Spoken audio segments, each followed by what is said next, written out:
Let's keep calm and mother on.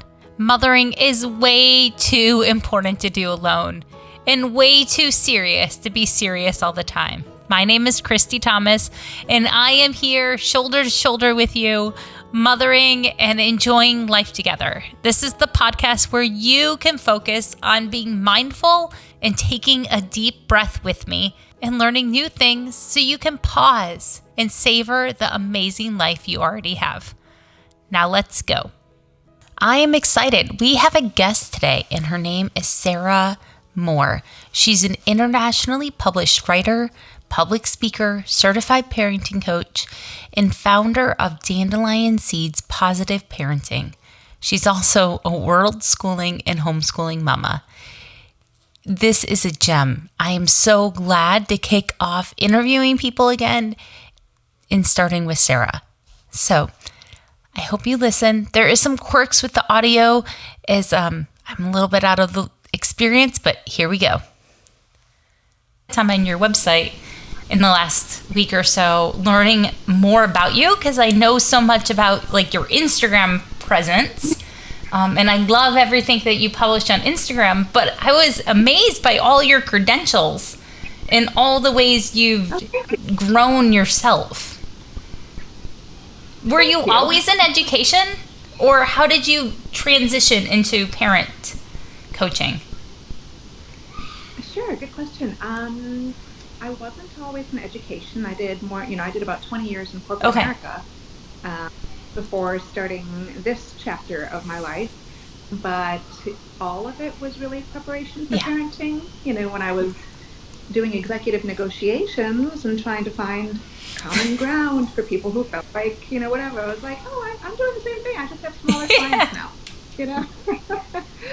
Yeah, it's all been preparation for it. And just in the past really since my daughter was born, and I had sort of a game-changing discussion with a pediatrician who gave me some really, really bad advice. And you might have even read about it if you were on the site, but he basically told me, don't ever pick up your daughter if she cries, just leave her. And, and I told him, no, I can't do that. And he said, get back to me once you're ready to get serious about parenting. And it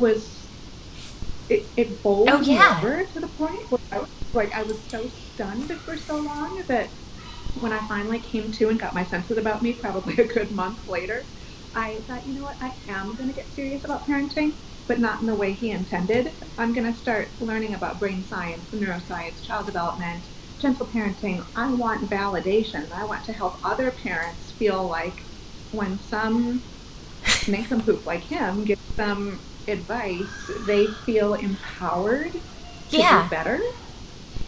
So that was really the impetus for my getting into gentle That's parenting. Amazing. It's always shocking to me how you can take a hard moment where things just feel sticky. You're like, I would never do that. I never want to just let my kid cry there. Like, what do you mean? Like, that feels so wrong inside of my body. Exactly. To hear that and then to respond like, well, no, I'm going to go do research. I'm going to dig in. So if somebody gets that bad advice, right? Like we hear it from people at the grocery store. People are so quick to judge moms. So quick. Like we used to be judged, I joke that we used to be judged on Jell-O salad and how we could make a martini. Right? Like if you watch Mad Men, those were the criteria. But now, like our kids are the pedestal. Oh, the tiny waist, yeah. So we're judged on parenting all over the place. So when someone says a statement that feels wrong like that, where do you go first? How would you tell someone when you are given bad advice? Well, first of all, it really helps to do a little quick check-in with yourself and ask one of the questions that I actually learned from somebody named Byron Katie. I don't necessarily recommend all of her things for all things parenting, but there's a question she asks, is it true? So if somebody says something to me as a mama and I have an emotional response to it, be it positive or negative, that's usually an indication that I need to ask myself, is this true? And if it's something positive and I decide, yeah, it is true, then fantastic. It feels good and we have all the validation we need. But if we have a negative reaction and we ask ourselves, is this true? It gives us a really good opportunity to examine the thought, to kind of lean into it and say, how do I know that this is true? What validation do I have? What further questions do I need to ask? Is this a reflection of something I'm doing? Is it a reflection of who I am as a human being? What's the core of the message here? And once I kind of pick it apart in my head a little bit, I can decide, how much stock do I really want to put into this? And then I can decide, do I want to take it seriously? Do I want to take it personally? Or do I get to decide what I believe about this? And if I don't know, I can always say, I'm going to table this for myself right now, and I'm going to do some more research, and I'm going to process it and see how I feel later tonight, tomorrow morning, next month, whatever it is.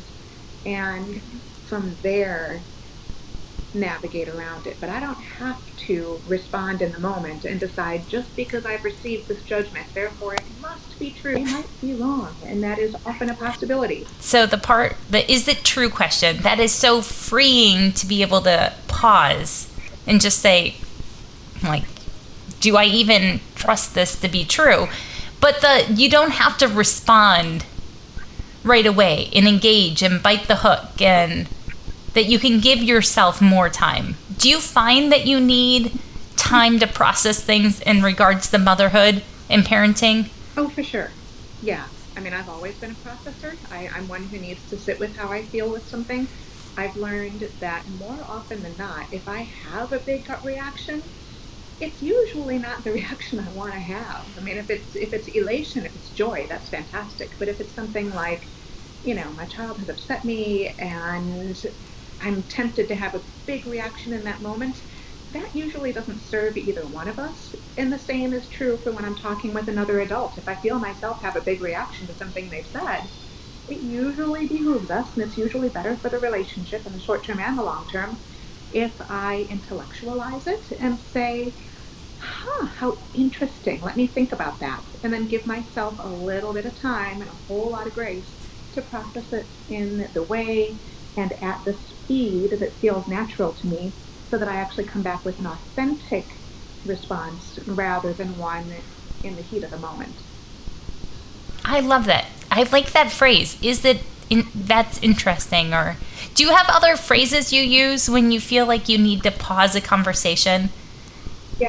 Do you have catchphrases? Yeah, I do. I'm thinking of ones that I use even with my husband, because of course the people we live with are the ones who he's come up with the most. Sometimes I'll hear myself say things like, wow.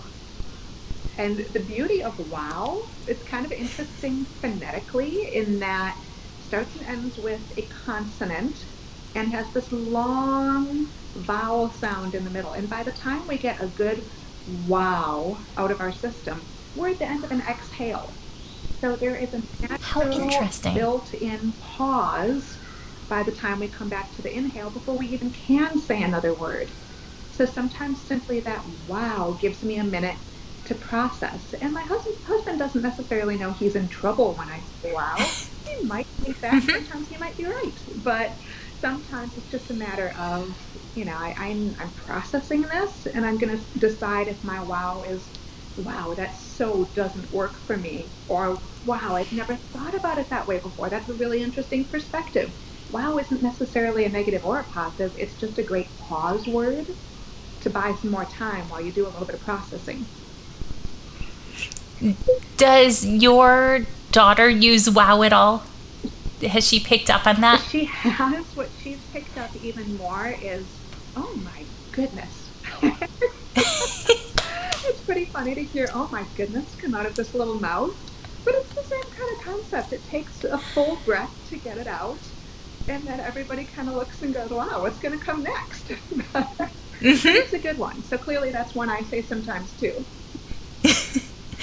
I notice, right, as the longer that I parent, that the catchphrases I go through at different seasons start coming out of my kids' mouths. And I'm like, oh, okay. Like, I didn't mean to teach you that necessarily. I was just practicing for myself, but I see that that skill has now helped you take a breath. For sure. Yeah. And I think the last one that comes to mind, if we can have the presence of mind to do it, is to pause for just a second and ask ourselves, not necessarily out loud, although you certainly can do it out loud too, but you can say, is this an inside problem or an outside problem?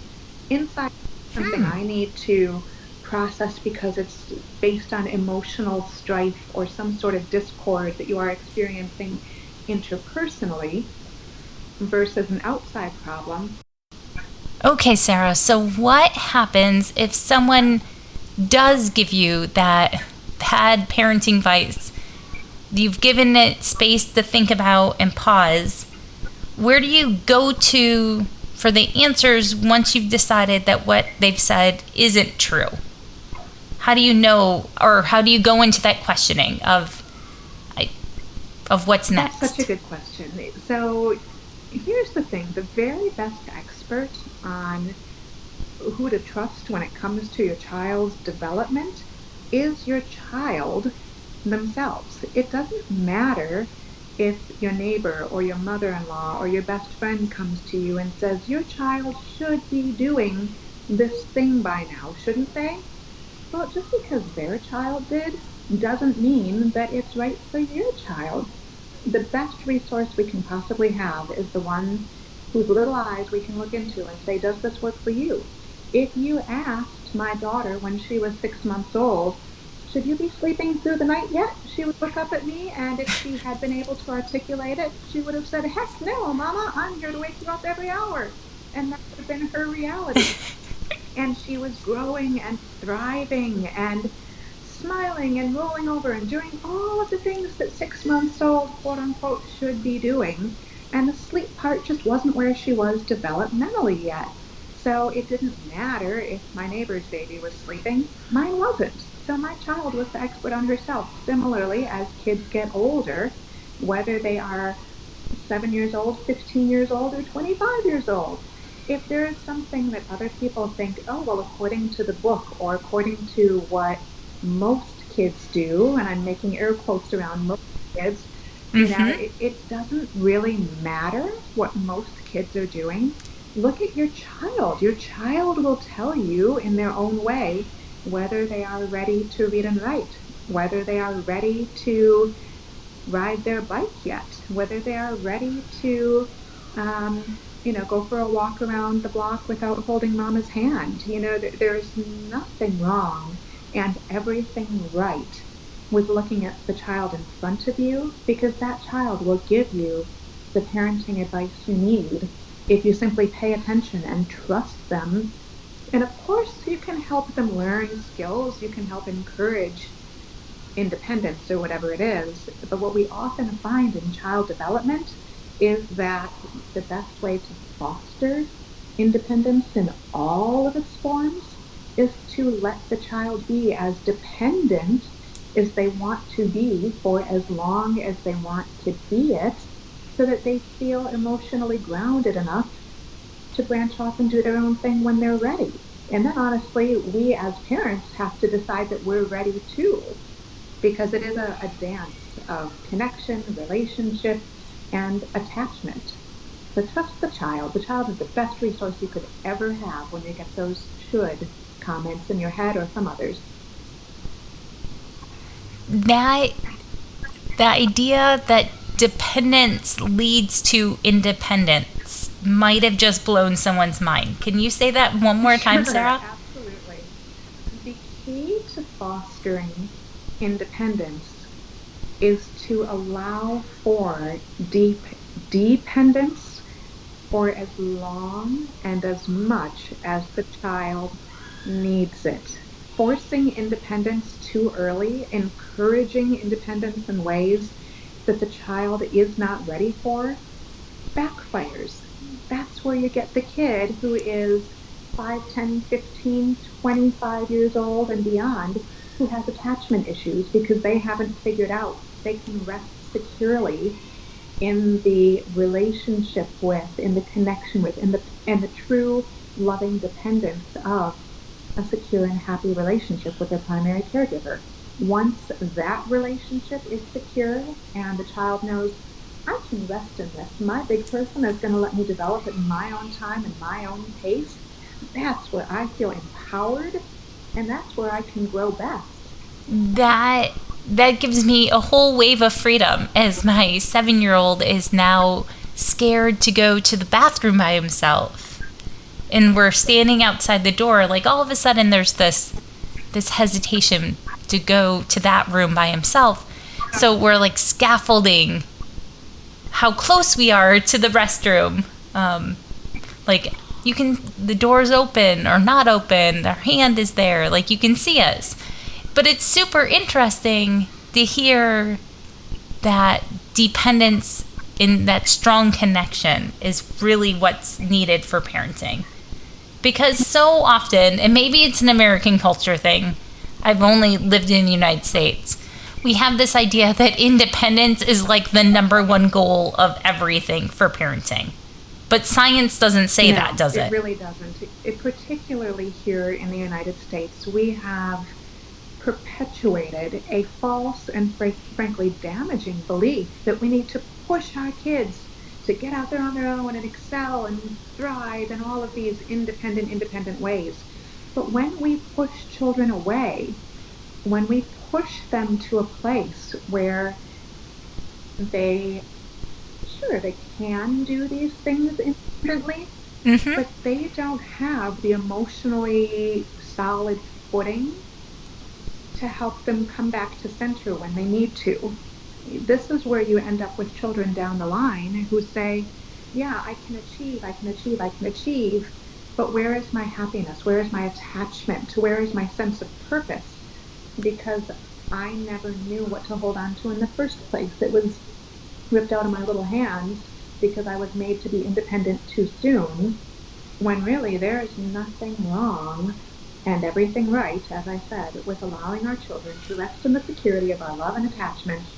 Let them take us into the bathroom with us for as many years as they need to. We may not love it, but exactly. I guarantee you, when your son is 35 years old, he will not still be saying, hey, Mama, I need to see your hand sticking into the bathroom.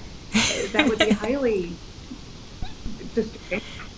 That wouldn't be, exactly. Yeah, right. So he can rest in the confidence of, Mama's here, I'm safe.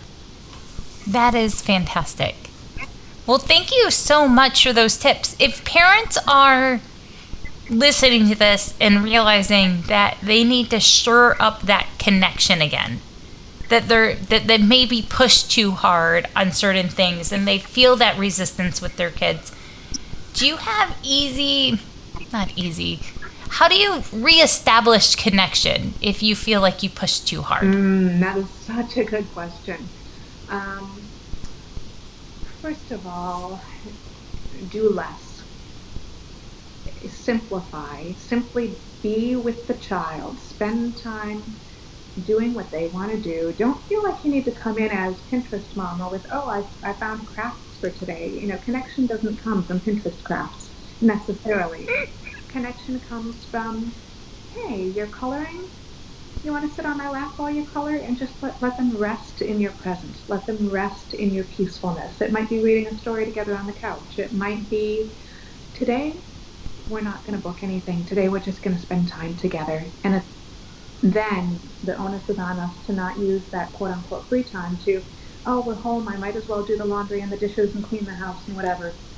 But really spend time just being with the child and helping them trust that you're there. You can give them a yes day. I love yes days where just anything goes. Somebody wants cereal for lunch, hey, you have cereal for lunch. You want to play board games all afternoon, you play board games all afternoon. You just connect and show the child through your actions, I'm putting down my phone, you're what matters today, and your relationship is everything to me. I love you, and I want to build this back up with you. And if kids see that, and if they feel it, and if we most importantly are true to our word, follow through, that's where we can do a lot of the repair towards reconnection and more of an attachment from that point forward. It sounds so simple, but we know that it's not easy, right? To ignore the laundry and not sort through things and to put the phone in the other room far away, right? It's so easy to feel when you have someone's full attention and when they are divided. If a mom hears this and she says, okay, I want to do that, I want to have this yes day, is there a tip for her to set herself up with being able to take that? Do you jump into a full yes day, or can she just do it for like an hour or 10 minutes? That's such a good question. To your point, we can really feel when somebody is partially there emotionally, physically versus fully there. Pick a time, an amount of time that feels doable to you. I don't want to set you up to fail in this endeavor. I want to be able to succeed. So it might mean for one day, not only put your phone in the other room, but physically turn your phone off and tell yourself, in 2 hours, I'm going to turn it back on. And if I've gotten any urgent messages, they will be there for me in 2 hours. It might be 15 minutes. You decide what works for you. But during whatever time period you determine, be fully present with your child. For me, it helps if I do it in smaller increments. I think I can do this for 10 minutes. Or sometimes I'll say, I'm going to check my phone again at 10 o'clock in the morning. And I give myself a really specific goal that's achievable. And then from there, I can add another goal on top of it. That's much easier and much more effective than, I'm going to do this all day. Because I don't make the all-day goals, but I make the all-day goal in 10-minute increments at a time. I like that. It reminds me of how you prep for childbirth, right? Like, you don't think about the whole birth experience when you're learning about how to prepare for childbirth. You learn how to manage one contraction at a time. Yes. That the small chunks are what's doable and what feels successful. So that's really fantastic. So as you're doing that, Sarah, how are you taking care of yourself during the day? Oh. Are you able to build in self-care? Because every episode I make sure I include a moment of self-care for a mom to try. And it can be as simple as laying down on the floor with your feet up. The ideas have been wide-ranging. So do you have something that you do? Yeah, I do two things kind of at the same time. While I'm at the breakfast table every morning, I take my cup of tea. I'm a tea drinker. And I make sure to not just hold it with one hand, but hold it with both hands. It helps me be more present. It's warming, in my hands and into my body. And it brings me into the present moment. And I make sure to take some belly breaths because most of us do most of our breathing in our chest. That is not restorative breathing. That is basically panic breathing. And most of our life is spent in this heightened space. But when I take a point to hold on to my tea and do belly breaths to bring myself into my parasympathetic nervous system, to calm myself, to ground myself, it is just this little thing I can do right next to my kid at the breakfast table. I don't have to go to some spa day. I can do it right there at the breakfast table and know that I'm doing something for myself that nothing and nobody can interrupt because it's breathing. It's just a matter of where I breathe and how conscious I am about it. I love that it's uninterruptible and that you can do it with your daughter right there next to you. Yeah. That is a really, really good tip. Because yes, all day long, I take reminders to breathe because often it feels like you're holding your breath. Yeah. As a parent, like you're just kind of waiting. It's that hypervigilance of having little people around and not really sure what they're up to and if they're physically safe because, different kids are different levels of energy. Yeah. So that breath is such a centering thing. Do you do it only once a day or do you have an afternoon cup of tea and do it again? I do it reliably once a day, but what I find is that when I do it in the morning, I'm more inclined to do it again sort of by default at various points throughout the day without thinking about it. If I skip it in the morning, I get stuck in that not doing it pattern. Yep. But if I'm mindful about it, I might say a prayer, I might do something else to kind of ground myself. But if I'm mindful about whatever it is I'm doing early in the day, it's more likely to carry through later as well. That is fantastic. How are you pausing to connect and have fun as a family right now? Sure. Well, let's see. One thing that we do a lot of is storytelling. We make up stories together.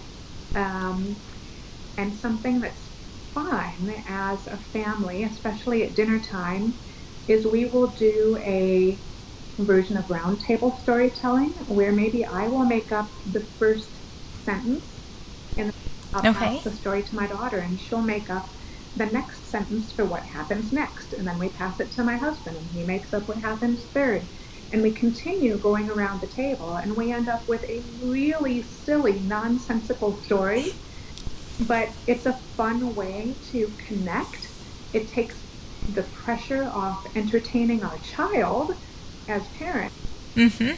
But it's also a good way to engage her because it's fun for all of us. She doesn't get bored with all of the adult conversation at the table. And we don't start to feel taxed or tired by always needing to have conversations at a 7-year-old level. So it's a really fun way for us to connect and play and be silly together. And then by doing that, we naturally create more tolerance in her for the times when we do afterwards maybe need to talk about something that adults need to talk about for a few minutes.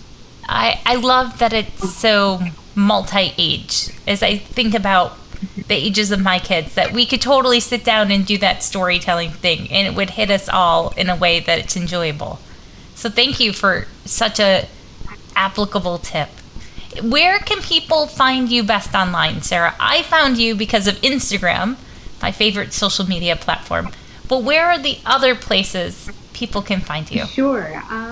DandelionSeeds.com with a hyphen. Dandelion-seeds.com is my website. And there they can find everything from blog posts to free expert interviews to I'm giving away a free parenting mini course. People can choose from one of more than 20 different topics right now and just pick whatever they want and take it for free. And I certainly sell packages for those as well and have specials from time to time. So that's one good place. Facebook on Dandelion Seeds Positive Parenting. Twitter and Pinterest, Dandelion Seeds Positive Parenting, and Instagram, as you know, Dandelion Seeds Positive Living, because parenting wouldn't fit. So there I am. Fantastic. Well, thank you so much for taking time out of your day, and I hope that people go find you in all those places. They will be direct links into the show notes. So for the people listening, you don't have to rush about writing things down. They're in the show notes. But thank you so much. Have a great day, Sarah. Remember, parenting is way too serious to be serious all the time. I hope that this episode with Sarah gave you a couple of tips. And please take her up on that free mini positive parenting course that she's giving away. Go check out her website. It's in the show notes. I'm so glad you're here with me. You want to take a deep breath before we go? Ready? Big belly breath. Please send this episode to 2 friends. Text it, email it, leave a rating and review. You matter, so take care of yourself. Because when you take care of yourself, together, we make the world a little bit better. Just because. Have an amazing day.